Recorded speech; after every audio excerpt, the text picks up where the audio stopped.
I'm Sarah, and this is my best friend Savannah, and we are sharing a story with you guys that might be a huge trigger warning for some people. We are going to talk about some heavy stuff um, that most people don't want to talk about, and we've been waiting for our predator, I guess you could call him, to be put behind bars to safely share our story. So, my mother and I raised my niece Jordan in this house. She's 16 now. Her mother passed away in 2016 from a heroin overdose, but we've pretty much had her since she was a baby due to the drug abuse, and her brother as well. We found out on February 19th that her biological father has been molesting her since she was 12 years old, and maybe even started before that, because she's recently said that she's remembered bath times being a little weird at age 7. She also went through some things in foster care. She was placed in foster care a very short amount of time when Tabitha had run off to Mississippi. So she's had a crappy deal with life. But we just want to share our story and how it changed our lives forever, in hopes we can help others out there. So, as I said, he was molesting her every way possible, the worst things that you can picture, unfortunately. He even went so far to try to impregnate her and then, in turn, harm the child and convinced her that's what the cartel does. And then, during medieval times, children her age would produce the best babies. Just really vile stuff. He got her addicted to cocaine, nicotine, alcohol, and weed, kind of as luring. What was the word we used the other day? Coercing. Yeah. Um. So February 19th was when we found everything out. The very next day, we went to the police station, and then she was sent to Havenwick Children's Psychiatric Hospital and placed in there longer than most kids stay in there because the FBI have been involved in this case. We've had FBI agents in this house quite often, and had to stay in contact with them to this day. We did not feel safe to even leave our own home. It still, sits with us. We don't know. Obviously, he's not mentally stable, so we don't know anything, who he knows, whatever. What he's capable of. What he's capable of, on top of this world being as messed up as it is already. But like I said, he's finally behind bars. March 13th was the date that he. Before all this happened, there was a rumor about 2 years ago that the FBI went to investigate his home because there was activity of child pornography online, and somehow he skated through that. There was a whole story of his dad garbage picking up technology, neighbors stealing the Wi-Fi IP, yada yada yada. Same BS he would spit to us about anytime we had questions. There was always a quick reason, a quick answer, a quick cover up, and we would rationalize it, right? Because we're normal. So, and he's also lost 2 babies himself, unfortunately, and then Jordan losing her mother. So, that was another rationalization. That's a lot of hard stuff to go through. Maybe that's why they had such a close relationship, and we didn't want to rip that away from Jordan. She's already been through so much. So it was, I can't even believe it went on that long. And of course, we beat ourselves up all the time for all the things we missed or could have done something about sooner. You know, everybody does that in every trauma case, anything that happens, you know. And then there's the whole boundaries thing. Not wanting to go through your kid's phone as a teenager, not wanting to go through their personal items. Well, we learned our lesson real quick on that, but we are grateful that she's not only still alive, but able to recover from all this and still have the opportunity to have a great life, which is a big goal from this podcast that we're starting, you know, just to show our healing journey and to help anybody else out there. Between the two of us, we struggle. I just got diagnosed as bipolar, uh, severe anxiety, severe depression, panic disorders, PTSD. Jordan is struggling with Stockholm Syndrome, which we want to discuss as well in further videos. So we'd love to hear any feedback, anything people want to talk about, or anything we can do to help, because we're finally at that place where we can speak up about it. And with that being said, you know, when I had to call my mom off work and spoke to her employers, unfortunately, they went through similar situations. Several of our family members, myself, Jordan's friends at school. It was such an awakening to the epidemic of child molestation and abuse, how bad it is in this world. And I didn't even know until a couple days ago that April was abuse prevention month. So I just don't personally think that there's enough awareness being brought to light about this stuff. And I get it, it's like dark stuff, people want to bury it, but we both know that doesn't help anything. It just comes back up. So we're in the intensive healing stages, and every day is a struggle. Every single day, including today. It's a struggle just trying to make this video, but we have high hopes that it's going to turn into something beautiful for us and other people.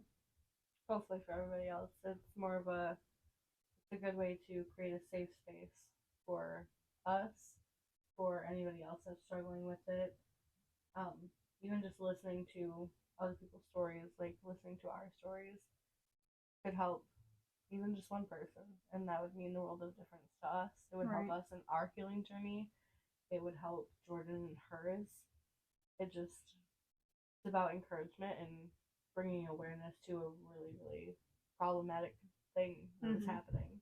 Yeah, and you know, when Jordan was in the hospital, she really just cared about all the other kids that were there, and she would call us, you know, begging to come home, but of course there was nothing we could do, not only for her safety, but her own mental well-being. And there's just so many kids that go through this, and a lot of those kids don't have anybody. Jordan's very lucky to have us, you know, to have her back and support her. A lot of kids don't have that, and it's really heartbreaking to think about. And not only kids, I mean, adults go through this, you know, everybody, but kids, that's just unacceptable. There are no words for it. And they're our only hope of a brighter future, is how we raise our kids, how they're brought up, and how can we expect to have a brighter future with being surrounded by this. You know, you hear it so often, like I said, from my mom's employers, friends at school, you know, like, it's just crazy. And it's like, people need to speak up and not be afraid. You're not alone. You know, it's okay to say something, but I do get, like, we didn't feel safe before Brian was put away, you know, so there could be a lot of situations like that where you're not safe to talk about it, but there's always ways, you know. And like, I want people to know, if they see me out in public, they can just grab me. I don't care. Like, whoa. Well, not grab me like that. But like, just hey, I saw your video. You know, can I talk to you for a second? I Yeah, don't mind. always be open to being a listening ear. Because living with that burden, It's hard, and especially within adolescence, it's hard. It's hard enough for us, right? You know, being in our 20s, and it's hard enough to hold the burdens that we have held from our own trauma, our own abuse situations. It, I can't imagine it would be any easier for a child. mm-hmm. It's got to be 10 times worse for a child, which for me personally, I went through my abuse as a child and I just held it and made it feel like it wasn't even real. So, yeah. I can't even begin to imagine to be at an age where you're conscious enough to understand and you have enough understanding of the world to realize what is happening. That has to be extremely scary. And then you got to think about, you know, like he was basically raising her to think that that is okay. So now we have to rewire her brain and make her realize right from wrong, you know, and what incest is. And it's just like it boggles your mind. We felt like we've been living in a real life horror movie all this time. You know, you hear one thing and it's like it can't get worse than this.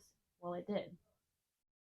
I mean, when we heard that he tried to impregnate her, you know, Travis immediately ran to the toilet and threw up because he had images of him and his daughter. Like, how could he ever get to a point of even thinking about that stuff? You know, it's just so. And it's just so common that, you know, a lot of times you just think to yourself, like, oh, see it on TV or you hear about it on the news and you're like, that'll never happen to me. Like, Exactly. it's sad that it happens and we all know that it happens, but like, you just never in a million years would think that it would happen to you or your family or anybody even remotely close to you. Exactly. But it does. It happens every day. And it's 93% of the time it's by somebody really close to you. And at least, at the very minimum, it's a family friend. But more often than not, it's actually like blood relation. Mm-hmm. Yeah, it's like hard to even have a conversation about it because how can you imagine that? And then we have yet to have a child of our own, you know, and it's terrifying to think about bringing a child into this world. But I know who I am and who I will be as a mother, and I will love and cherish that child and raise them to be a good human being regardless of whoever is around, you know. And it just goes to show, like, you have to, even even you being a mother, you would have to be extremely aware of your surroundings for your child and who your child is around. And there's so many people that are so complacent to the world and they're like, oh well, you know, my kids are fine with this person, and you never know. Yeah. You just never know. So, and it's not to instill fear, it's just to raise awareness and to be Right. very hyper alert to the people in your surroundings, your environment, your own family. Yeah, because who wants to live in fight or flight mode? It's Yeah, exhausting. nobody wants to live in constant fear, but just awareness. Yeah. Just make sure that you are really paying attention to what's going on. And you know, you talked about the barriers and like the um boundaries, sorry, that of not going through your kid's phone or, you know, not asking certain questions. But sometimes that can save your kid's life, and it's unfortunate that it has come to that. But and it's not to say that you can't trust your kids, but sometimes they're teenagers. You know, teenagers are teenagers. Yeah. I mean, I still make stupid decisions now. Right. But you have to have a level of trust with your children to be able to say, hey, something's a little off today, or you know what I mean. You have to be able to open that conversation and make your children aware too of like, hey, if something's happening, you can come to me or go to somebody that you trust and can tell them. And that's what I think our ultimate goal is, to be that for somebody. Yeah. Is to, you know, allow ourselves our own healing times and healing processes, with also educating and encouraging others to be a listening ear, be a voice for somebody else, just advocate for each other. And a big thing is, you know, I was never confident enough to talk about my own issues. I kind of just felt like I was crazy or damaged or broken, and it wasn't getting better. But the more I got older and the more I went through, I'm like, I don't care what people think. This is who I am. This is what I've gone through. And it's made me realize that I am not alone in any sort of way. It's so common that people go through this type of stuff. And again, not just molestation, just depression, bipolar, PTSD, anxiety, and panic disorders. It's just how our world is progressing, unfortunately. Back in the day, you didn't really hear about this stuff at all. It was a very uncommon topic to talk about mental health overall. Yeah, very taboo. Yeah, very taboo to talk about mental health. There's just a lot of people that don't necessarily believe in certain mental conditions and things like that, but and everybody's entitled to their opinion and things. Me personally, I've been diagnosed with manic depression. I have PTSD. I have a panic disorder. I have high anxiety. I think that's my laundry list of things. But even I see, I go to a therapist and things like that. So, and it's different for everybody's experience with that kind of thing is different.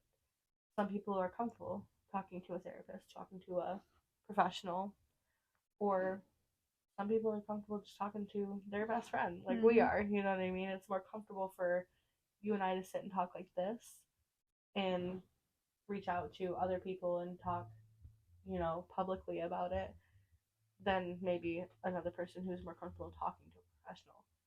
Yeah. Either way, there's no wrong way to go about talking about your feelings and talking about your trauma and what you've been through. There's no wrong way to do that. There's a lot of difficult ways to do it. Like, it can be difficult, it can be trying, it can be traumatic. It can, they're hard topics to talk about. 100%. It's a really hard topic, and it's an unfortunate situation that led to what's going on in your life, and what led you to want to reach out to people, but it opened your eyes. So, it led you to a better place. Really, it led you to be able to heal your own self and to help others. And like I said, it's still a struggle every day. Personally, I had a really hard depression day today. I don't know why. And Jordan had a hard day as well. She started back doing online schooling today. So I think it was just a lot for her. I mean, like I said, February 19th was when we found this out. So it's been since then, her pausing from school and just focusing all on therapy. But she's doing online schooling now. She's in tennis and she's trying, and that's a great thing. But our war is far from over. Every day is a struggle. We still have to go to trial, and she still has to live with this. Her PTSD gets really bad at nighttime. That's when all the thoughts rush into her head. And not only just hers, ours as well. Like, I couldn't sleep when I found out. There's no way I could sleep.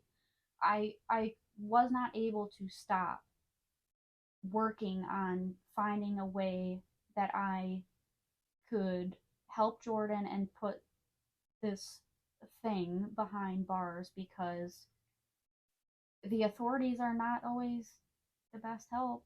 I mean, Rouge police were not very helpful at all until the FBI was made aware of this. So it was that we actually lucked out, believe it or not, on them going to the house and having that alert, because they've been trying to get him all this time, but they could never connect the dots, and we were the connection for that to happen. And now, I just want to try and think of all the kids that we are saving through this process, because he wanted to get more of my family members, my own daughter, my niece, the neighborhood kids that lived across from them. And I'm talking like all the way down to 2 years old. He would force Jordan to watch child pornography. So that's another thing. She sees that stuff in her brain. How could you get it out? Yeah. She hears the screaming. So that's a trigger for her, is babies crying. And that's so heartbreaking, because she's a woman and now she's got to like learn all that again and see the beauty in it, because right now there is no beauty in it. Yeah, And to that's her, it's so, just a traumatic event that happened, and it's going to take a long time for her to heal from that specifically. yeah. So it is very hard, and it's hard sitting here talking about it, but we know what we could produce out of this and the help we can give to others from all we've learned. I mean, I've learned so much through this process of who to talk to, the steps to take, the hospitals to go to, the best people to talk to. God has blessed us in so many ways of sending us the top notch people that were able to get all of the information out of Jordan, you know, because that's a lifetime. Her childhood. He robbed her Yeah. of her whole childhood. And she is so grieved over that now. And, but like I said, the Stockholm syndrome, she's still battling. Like, he did take her childhood and ruin a bunch of friendships, but she still loves him. He's still her dad, you know, and then it's hard for us to hear that, obviously, because.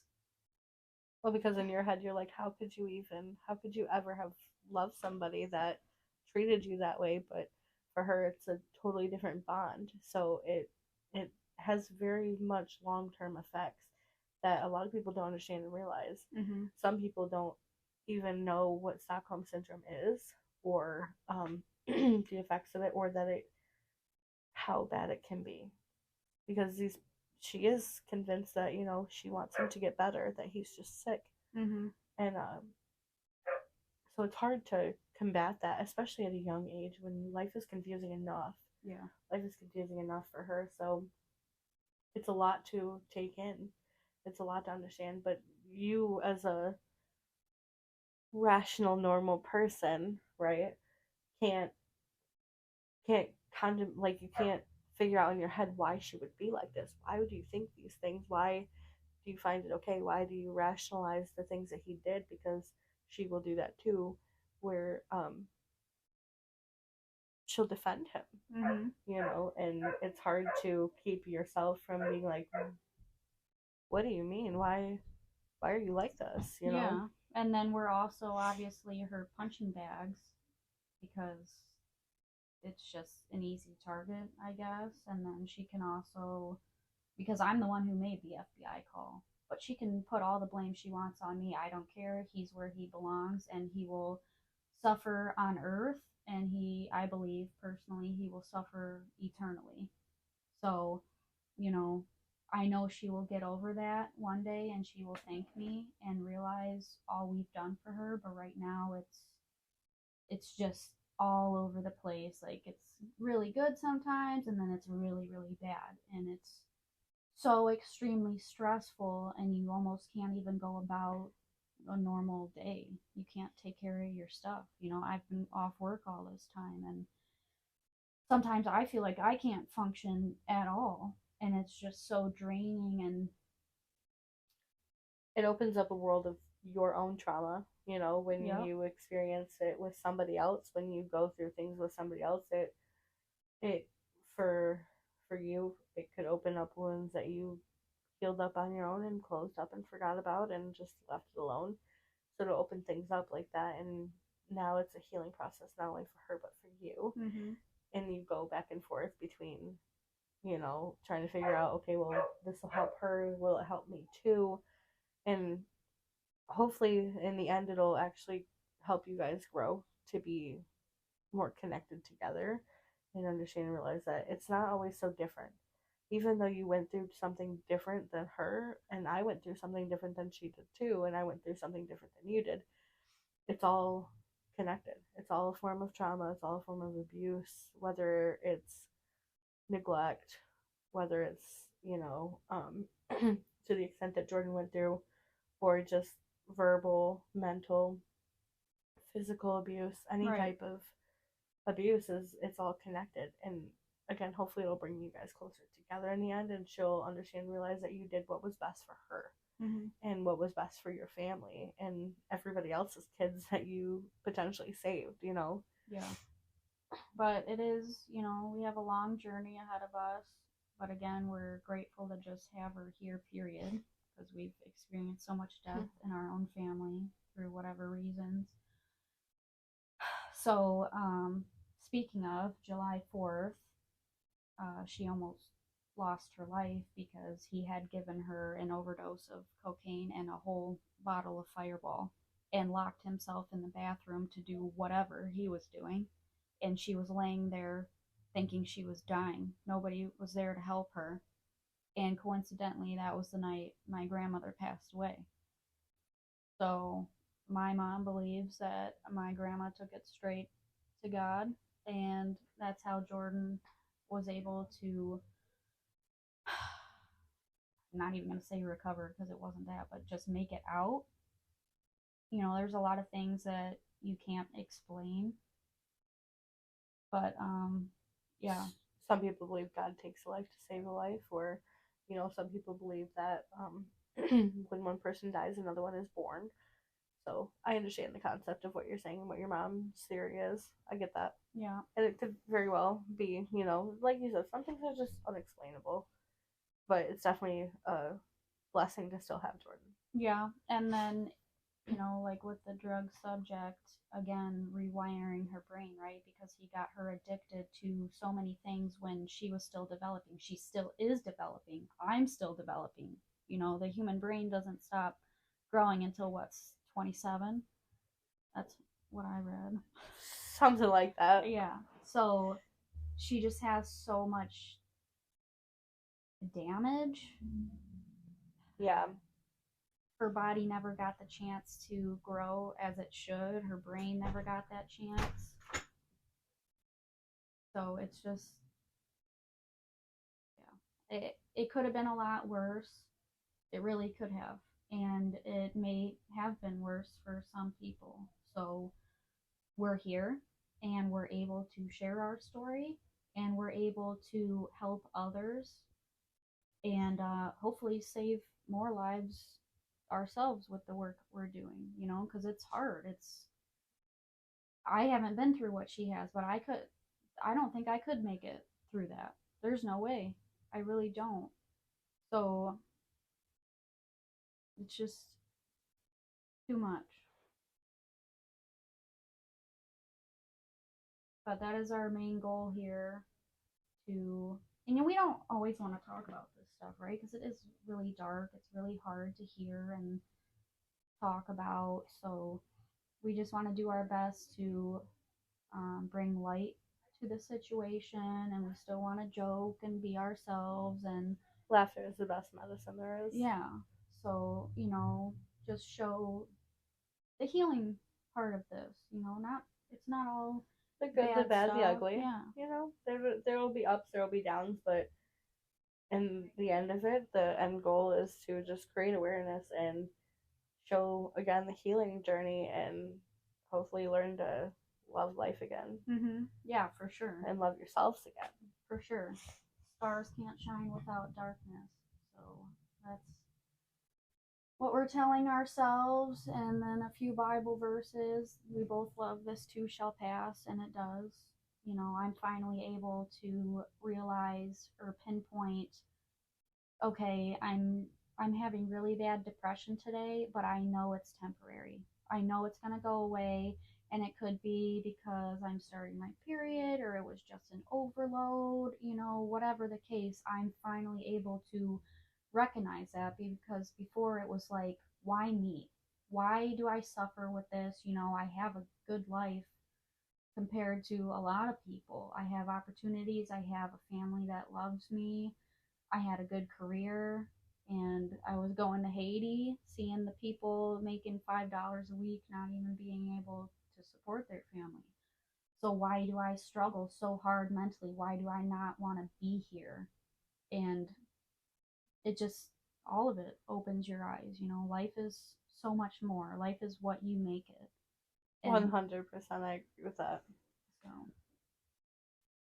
your life is all dependent on your choices and what you do with it, and it doesn't have to be bad. And we're going to take this experience and Jordan's experience and turn it into a positive thing and touch other people. Yeah, and like I said, when she's ready, she would love to get on here and talk about some stuff, and help other people as much as she can, and just anybody that wants to sit and talk with us about anything, really, like Their I said. experiences, or I mean, and again, it's not always going to be full seriousness Yeah. and just business all the time, because That ain't me.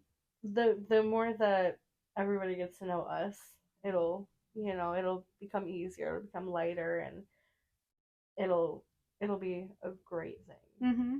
For sure. And I know that truly in my heart. And we've both discussed, for so long we didn't know what the heck we were doing here. What is our purpose in life? And this was kind of the awakening. Like, it brought us closer. I learned so much about you within the last couple of days. You've learned a lot about me and how we can help each other. And life is so much more. Life is what you make it, and we can make something beautiful out of this, because I'm not built for a Monday through Friday punch the clock job. No, ma'am. Don't even get me started No, on ma'am. that. I want to be a free bird and help other people, and I never knew what I could do. Do you know my mom and dad call me Bird? No. Yeah, my nickname is Bird from my mom and dad. Mine's Bears. Sarah Bears. Travis has a bear on his ring finger. Did you know that? I did know that. I did know that. That's funny. I do want to add the Bible verse my mom found comfort in when we found all this out, which is Mark 9:42. For those in this world that cause my little ones to fall into sin, it would be better for them to be thrown into the sea with a large millstone around their neck. And that definitely helped us. And we've seen it full force in our life, because honestly, we've learned through this process, it's like an 18-month period of everything's up in the air and putting people behind bars if they don't run, right? Yep. If they're even still in the picture or whatever, because Brian was, I mean, we'll say smart, but obviously we don't think that. I mean, like, tech smart, Clever. worked for Comcast his whole life, so, and obviously found ways to watch child pornography, because as Jordan explains it, he had to go through loops and loops to even get to a video. Terry mentioned that. Terry was like, it baffles me that stuff's even still available to us with the way that things are ran within, like, our country, within our media. How do people have access to that? And there's a market for it, and that's disgusting. Yeah. And that is the baffling part, is that we forget that there's a market for that kind of thing. And 100%. Access to it. 100%. And you don't know who's involved, because they all it could be a policeman. And they all protect each other. They all, and like you said, it could be anybody. It could be a police officer. It could be, it could be anybody. It could be some type of government official. Yeah. It could be anybody. It could be a random homeless man on the street. You never know.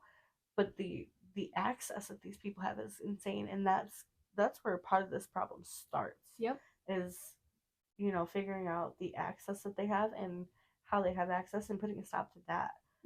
Because that'll help a lot. And then that was another thing that we went through in this whole process. It's like, who can we even trust? Even when the FBI agents came to the house, they showed us their badge, but it's like, that's always in the back of your head. Who am I talking to right now? And like I said, the one Rouge cop my mom spoke to, he could care less.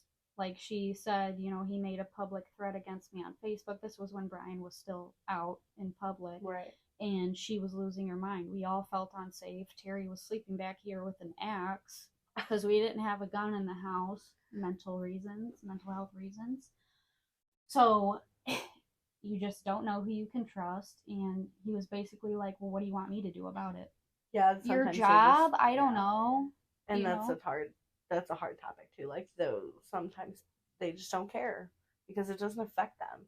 And that's a human brain, right? That's just our mindsets of, well, it doesn't affect me, so why should I care? Yeah. But something like that, in a position like that, you should care, no matter how big or small the issue is. And that goes for everybody. No matter how big or small the issue is, you should be able to go to somebody. You should be able to trust somebody.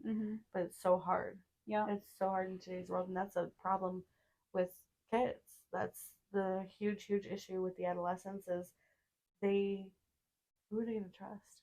Because these people are so manipulative and they have them so convinced that, you know, if you go to anybody, A, they're not going to believe you. B, you're going to be in just as much trouble as I am.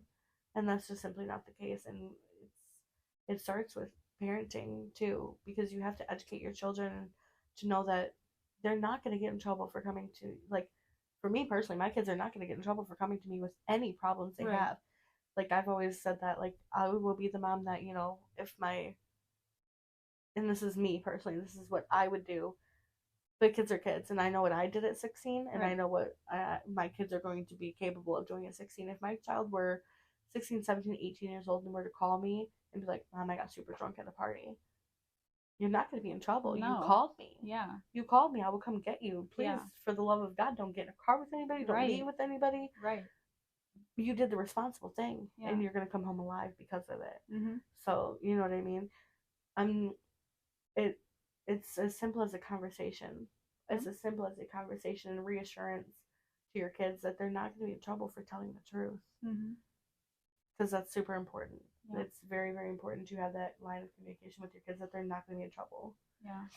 So we made a lot of good points and things we can speak on further in different episodes because, you know, can't talk about everything in one as much as we could sit here and talk all night. But yeah, our main goal is finally we're able to share our story and help as many people as we can. And I hope that there are people out there that want to hear us talk and want to learn more about certain things and how they can deal with it. Or, and you know, everybody's different. So what works for me might not work for you. What works for you might not work for me, you know, but you can, it still helps to just talk about it. Just be real about things. Be real and just stop thinking everything's so taboo because, you know, this brings up another point. Sorry.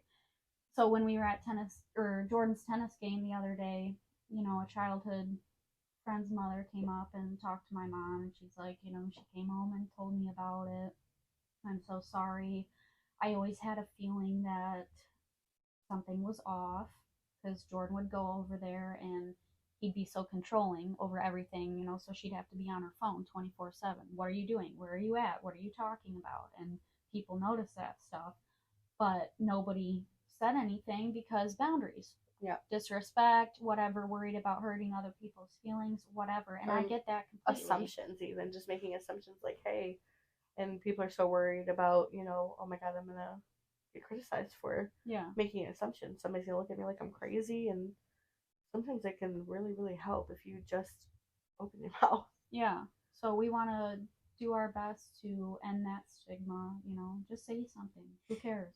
You're not gonna hurt anybody's feelings. Just speak your mind.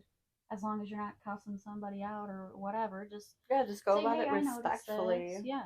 You know, I noticed this. I don't need any disrespect. I'm a mother or whoever. It doesn't even matter. Just speak up and say something because you never know what's going on. You never know what's going on in somebody else's life. You don't know why they're acting the way they are, whatever. We all know that. Road rage, you know, you don't know what that person's going through that day or whatever. So it just bothers me now, you know, hearing that. And then I was the same way. I was always scared to say something, scared to stand up for myself. Mm-hmm.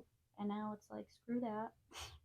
Right? Like, well, you just have found your voice, and that's, you know, hopefully we can encourage somebody else to find their voice and speak up and do the right thing. If you know something about somebody else, then don't be afraid to say something to somebody that will help.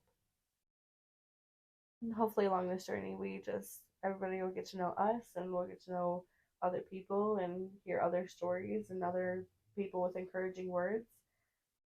And just bring more awareness because I just don't think that there is enough. And there's a lot of organizations out there, again, something I've learned through this whole process, but just not enough.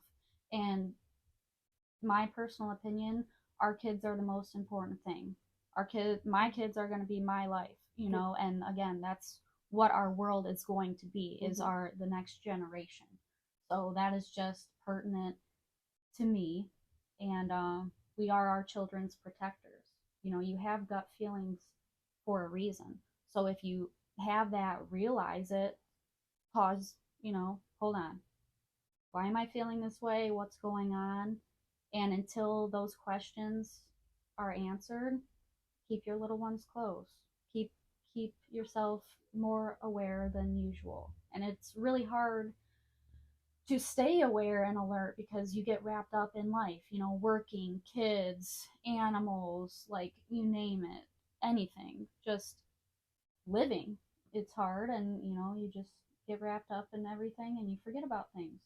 Or you get too exhausted or whatever. Even going to the grocery store, you have to watch your back now. And it's just, things need to be talked about more.